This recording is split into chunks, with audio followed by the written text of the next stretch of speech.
Jesucristo, nuestro Señor, el amor ha vencido, decía Juan Pablo, el amor vence siempre.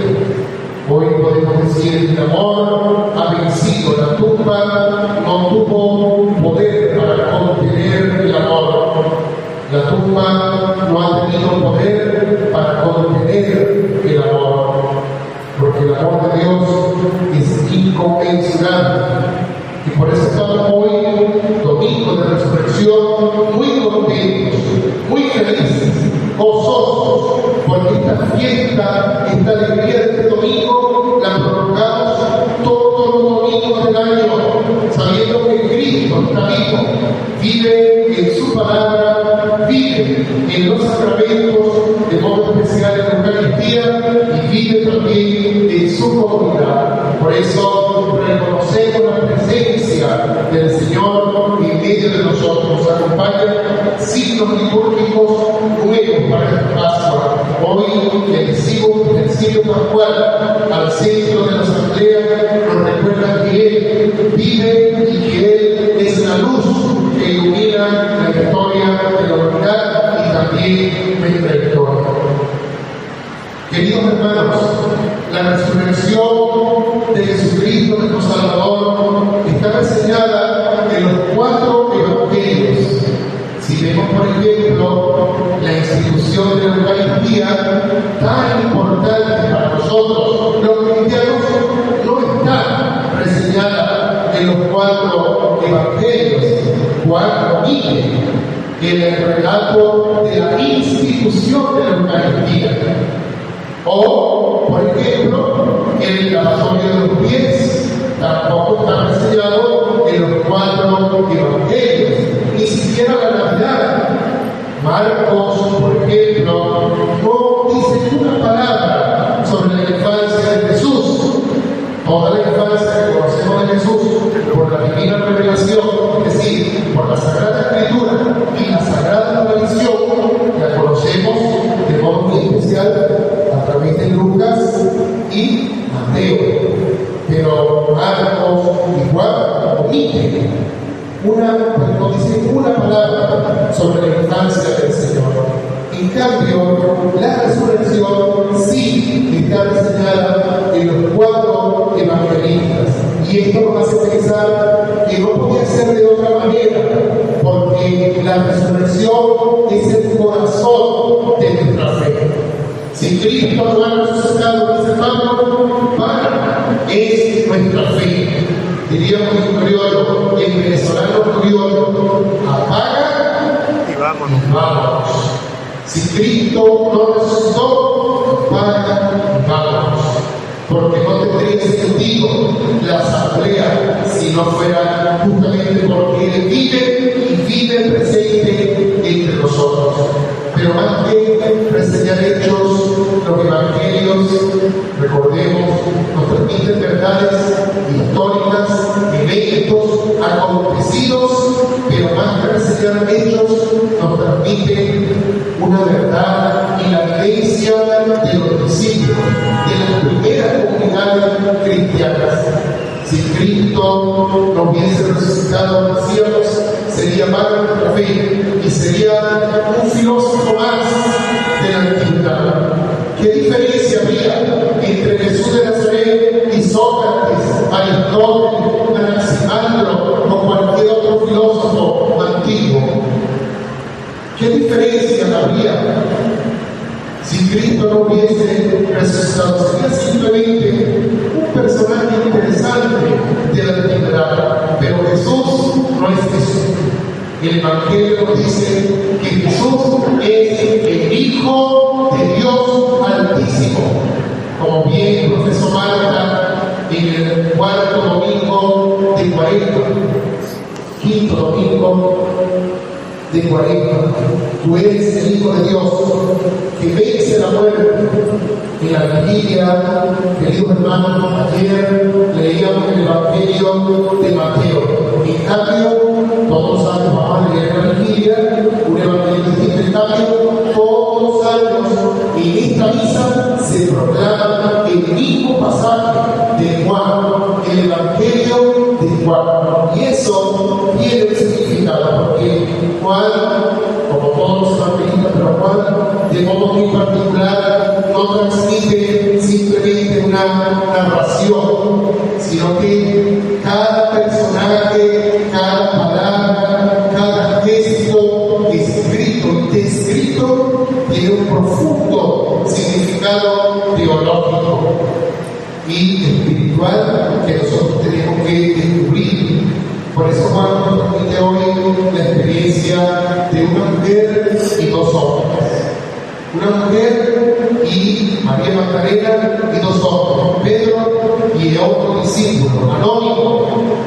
nos dice el nombre anónimo, del cual no conocemos el nombre. El evangelista dice: el discípulo amado.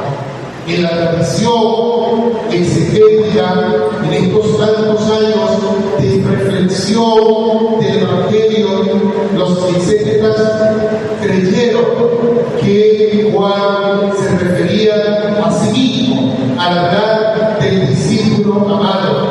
Hoy día, casi ningún estudioso bíblico concuerda con esta afirmación. Lo que Juan está queriendo decir es otra cosa. Aunque nos hayamos no equivocado, sino dejado llevar por el corazón, por ver que Juan en humildad quiso ponerse detrás del telón y no protagonizar el relato evangélico. El discípulo, queridos hermanos, que Juan describe, es el modelo de todos los verdaderos discípulos. Y todos los verdaderos discípulos de Jesús deben hacer referencia al discípulo amado y desde esa referencia caminar, dejarse mirar. El discípulo genuino, el amado, al cual todos los discípulos de Cristo debemos querer parecernos. En él deberíamos inspirarnos todos los discípulos del Evangelio y de la persona de Jesucristo. Pero vamos a comenzar con el primer personaje, María Magdalena. Se dirige al sepulcro, dice el Evangelio, que estaba todavía oscuro. Esto resultando simplemente cronológico. Estaba todavía oscuro, la hora tal, no, es una verdad existencial, tiene un sentido profundo. Esa oscuridad representa dos cosas en María Magdalena. Uno, la premura. El amor no espera, el amor no espera, el amor no hace esperar. Escuchen esto, el amor no hace esperar. Quien ama, ¿verdad? Cuando uno dice, mañana llegan mis hijos, mis nietos, bueno, no ese día, porque yo no tengo hijos, pero la gente se para tempranito, abre la casa, lava el baño, monta los dulces que les gustan a los nietos, monta la comida que les gusta al hijo, y cuando llegan las 10 de la mañana, esa abuela tiene esa casa, ¿cómo la tiene? Impecable, preparadísima, con olor a madre, con olor a amor, como ver esa sopa que tiene ahí en el salón. Ya le diga a la mujer, te van a hacer el organizo rapidito. Queridos hermanos, el amor no espera, el amor no hace esperar. Y por eso ese ir todavía oscuro del sepulcro describe una premura en María Magdalena. No es la única que se deja apresurar por el amor. Hay una más grande, María Santísima, Madre de Jesús, nuestro Señor y Madre nuestra. Dice Lucas que cuando María recibe el anuncio, dice claramente, presurosa, se fue a las montañas de Judea, a casa de Zacarías e Isabel. Presurosa, qué bonita es la verdad. El amor no espera y el amor no se hace esperar. Pero también tiene un segundo significado en la vida espiritual de María Magdalena. María Magdalena tiene la mente ofuscada por el dolor. Esa oscuridad describe María Magdalena, esa confusión que siente su mente por la muerte del amor, de su amado Maestro, de su amadísimo Señor. Cuando uno experimenta el dolor por la muerte de un ser amado, uno puede comprender siente María. Pero María siente algo más grande, porque ha muerto su esperanza, porque ha muerto su vida, porque ha muerto su amor. Y la mente de María está llena de confusión. Pero aún así, María va al sepulcro y ella tiene una inteligencia nublada por el dolor, porque no ha entendido las escrituras, no ha comprendido las profecías, y eso que estuvo cerca también con Pedro, Santiago, Juan, Andrés, Mateo y los demás discípulos. Ella también vio la multiplicación de los panes, ella también vio la resurrección de Lázaro, ella también vio a Jesús hacer portentos, sanar una hemorroísa, liberar endemoniados, pero no ha comprendido María las escrituras y va al sepulcro cuando todavía está oscuro.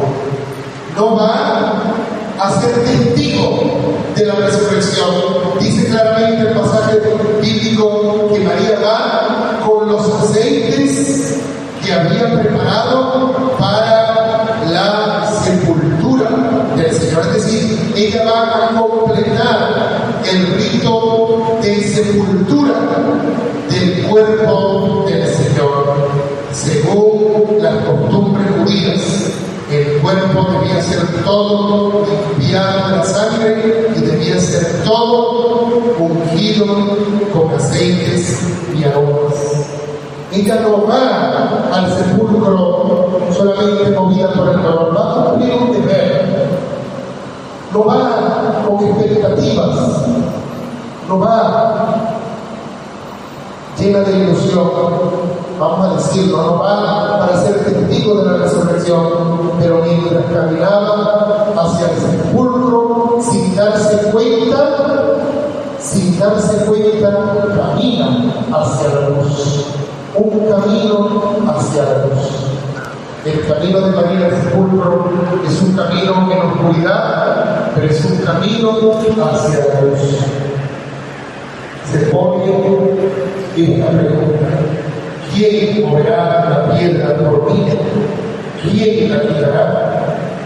Se lleva la sorpresa. La piedra ha sido recogida. Pero ella no vive sola en este momento. Corre hacia la comunidad, busca a la comunidad. No puede haber una verdadera experiencia del resucitado al margen de la comunidad. Sin la comunidad es imposible comprender en profundidad el misterio de la resurrección, queridos hermanos.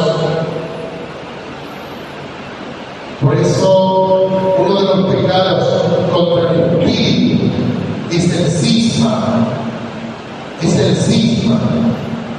el querer caminar al margen, fuera de la comunión, con Pedro, con el obispo, con la comunidad.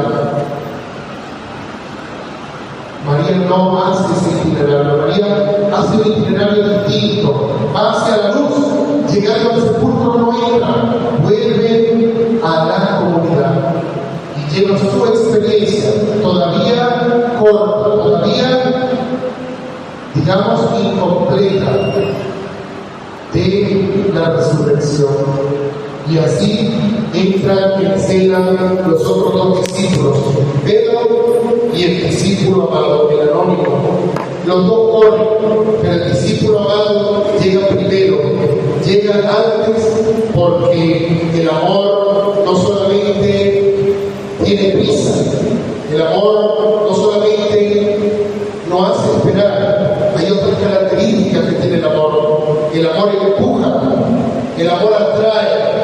El amor empuja al discípulo amado, no es la juventud, es el amor que lo atrae. Por eso corre, avanza y llega primero. Quien de verdad está enamorado se detiene en el camino. Cuando uno está enamorado, uno no se detiene en el camino. Quien está enamorado no se mete a echar cuentos en una esquina. Quien está enamorado quiere llegar a casa. Quien está enamorado quiere llegar al encuentro con el amor. Por eso el discípulo amado no se entretiene en el camino, no pierde tiempo y llega primero. El discípulo amado llega, pero no entra rápido. Este pasaje, queridos hermanos, nos ayuda a comprender que es desde la óptica sinodal la experiencia de la resurrección. En el camino sinodal que estamos haciendo, tenemos que aprender del discípulo amado a esperar al otro. Él llega primero, pero no entra. Espera a Pedro. Qué interesante saber esperar al otro. No decir llegué primero, terminé primero, y tu hermano. No estamos en la escuela como si tuviéramos que restringir o decir nadie se copie en la iglesia. No. Yo conozco desde hace muchos años la comunidad de los apóstoles de la palabra fundada por el padre Flaviano Amatuli en México. Y el padre Flaviano Amatuli era un gran apologeta, murió. Todavía sus hijos espirituales están por toda América Latina. En Venezuela están en Caracas y creo que todavía en Barquisimeto. Y los apóstoles de la palabra, que son un grupo de apologetas, evangelizadores, apologetas, bien interesante este trabajo. Ellos tienen un lema que se nos enseñó el padre Amatuli. El padre Amatuli dijo: no quiero registrar ningún audio, ningún video, ningún libro de lo que hemos escrito, ningún audio de lo que hemos elaborado, ningún video de lo que hemos realizado, porque la iglesia no debería haber derecho de autor, decía el padre Amatuli. Con un corazón abierto, una mente y un corazón abierto. Bueno, en la iglesia no tenemos que no copiarnos como si estuviésemos en la escuela. Y con esto digo que el camino sinodal que nos enseña el discípulo amado es este: terminé, ayudo a mi hermano, llegué, espero a mi hermano, y cuidado si no me regreso para acompañarlo. Los tres personajes del Evangelio, María, Pedro y el discípulo amado, tienen las mismas cosas en el sepulcro, pero sus reacciones son distintas. María solamente mira un hecho material. No entró, solamente vio un hecho material. La piedra ha sido movida. Se han llevado el cuerpo del Señor. Salen del sepulcro o del jardín con este pensamiento. Ella solo ve una escena y no entra más allá, no va a lo profundo. Pedro ve lo mismo, pero contempla, comienza a pensar sobre lo que está observando. Afirma que no pudo haber sido robado. Aquí tiene que haber algo más, dice Pedro. No fue robado, porque ve los lienzos en el mismo modo en que habían quedado. Ve que un robo hubiese dejado todo tirado, pero no logran entender nada más. Solo se convencen de su verdad. Aquí lo que ha sucedido es que no ha sido robado el cuerpo, pero no entiendo qué ha sucedido. En cambio, el discípulo amado ve las mismas cosas, pero creyó. Según el texto, debería decir, los estudiosos, debería decir, vio y creyó. No debe decir eso, sino vio y comenzó a creer. comenzó a creer con esa fe divina, es decir, revelada, con esa fe que Jesús le dijo a Pedro: Pedro, hijo de Jonás, beato tú, porque lo que has dicho no te lo ha revelado la carne, sino... Buenos días. Buenos días. Pedro, beato tú, porque esto no te lo ha revelado la carne, sino mi Padre que está. El Padre. Esa es la fe divina revelada por Dios como un don. Es la fe del discípulo amado. Es la misma fe que estamos llamados nosotros a tener. En el Evangelio de Juan, los personajes, eventos y palabras no están escritas al azar, es decir, tienen un valor simbólico grande. Según la intención de Juan, podríamos acercarnos a cada uno de estos personajes y ver y aprender de cada uno. Por ejemplo, vine a la vigilia pascual y vi velas y agua, pero me fui con eso nada más, velas y agua. Otros vinieron a la vigilia pascual, participaron en toda la vigilia, pero no acogieron la verdad de la resurrección. En cambio, el discípulo amado sabe que las velas y el agua solo son símbolos, que la verdad más grande es la alegría de la resurrección. ¿Cómo nos hemos acercado a esta paz? Como María, como Pedro, a los fenómenos que vivimos o suceden a nuestro alrededor, a veces con buena intención, pero quedándonos en una simple explicación humana de la fe o del fenómeno religioso. Hay gente que hace tesis muy bien escritas, muy bien formuladas sobre cuestiones de fe, sin fe,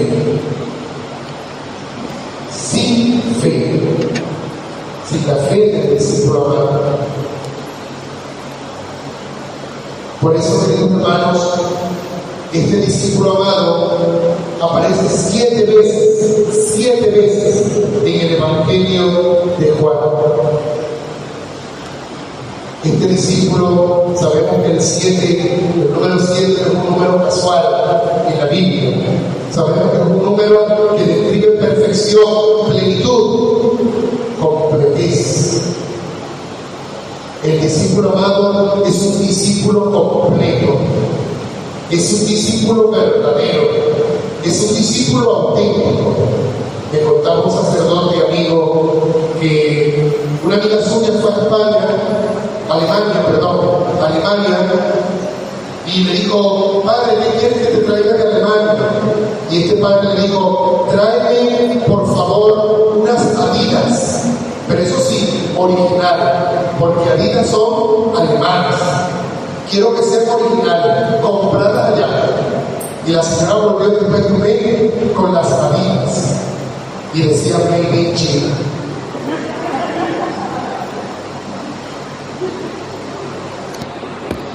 El discípulo verdadero no es un discípulo de imitación, no es un discípulo barato, no es un discípulo de 3 posturas, es un discípulo completo. Por eso aparece 7 veces en el Evangelio. Aparece al inicio del Evangelio de Juan junto a Andrés.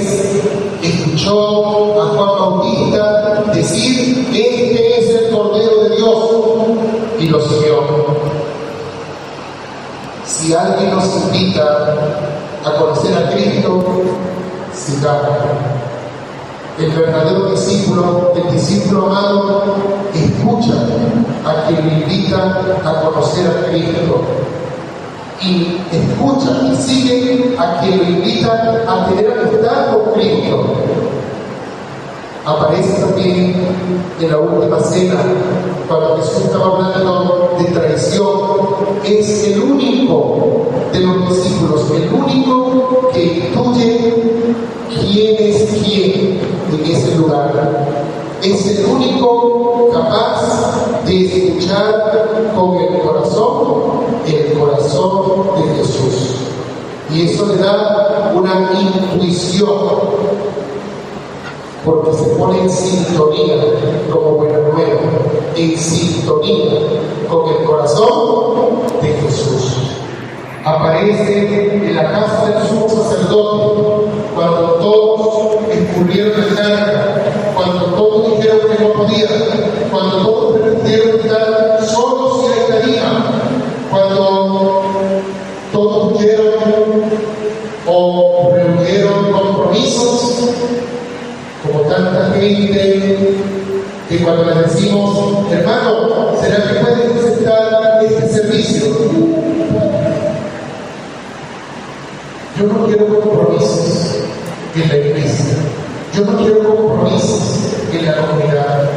El discípulo amado da la cara por el Señor, ofrece su hombro, acompaña de cerca.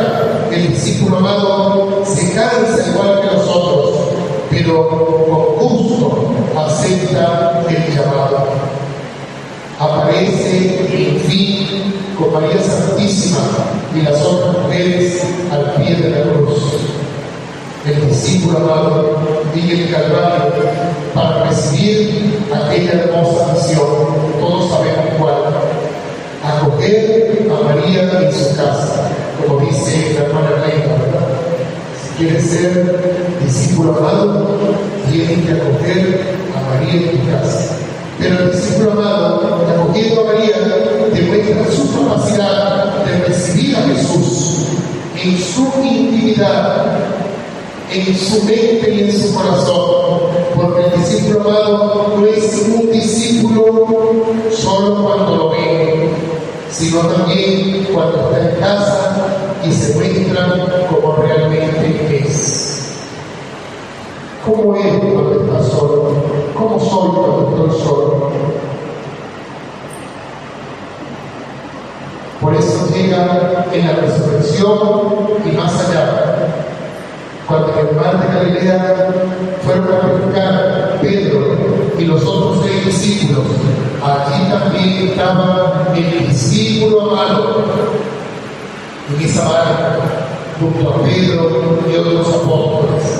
Y es el único capaz de reconocer al resucitado. El discípulo amado dice a Pedro: es el Señor. Es el único capaz de reconocerlo. Y al final de todo, cuando Jesús pide a Pedro hacer su profesión de fe con las 3 preguntas: Pedro, ¿me amas más que estos? Pedro, ¿me amas? Pedro, ¿me quieres? Pedro, caminando con el Señor, ve al discípulo amado caminar detrás y dice: Señor, ¿y este qué? Y Jesús le dice: si yo quiero que Él esté aquí en la tierra hasta mi venida, hasta mi vuelta, ¿a ti qué? Quiere decir que el discípulo amado permanecerá en la tierra hasta que Cristo venga. El discípulo amado está entre nosotros. El discípulo amado está con nosotros porque es garantía del Señor. Siempre habrá discípulos amados en la vida de la iglesia. Aunque muchos traicionen, aunque muchos abandonen, aunque muchos caigan, aunque muchos se dejen dominar por la soberbia, aunque muchos se equivoquen y se obstinen en el error, aunque muchos ofendan a Dios y a la comunidad, siempre habrá discípulos amados. Qué bonito es saber, queridos hermanos, que el discípulo amado, el discípulo auténtico, estará siempre en la mesa hasta que Él vuelva. Qué sabroso se siente saber que el discípulo amado está con nosotros, está entre nosotros. El discípulo discípulo amado, queridos míos, el auténtico, que estará siempre con nosotros, pero estará siempre al lado de Pedro, para que Pedro pueda, con el testimonio de este discípulo, saber qué hermoso es ser cristiano, qué hermoso es amar y servir, como decía San Ignacio de Loyola, amar y servir, qué hermoso es caminar juntos como discípulos amados, qué hermosa la iglesia, donde podemos no dejar a nadie atrás y esperarnos y llegar juntos, y entrar juntos a la gracia, a la vida nueva, resurrección, porque los discípulos amados viven la experiencia de la resurrección. Pregunto, ¿está aquí entre nosotros el discípulo amado? Sí.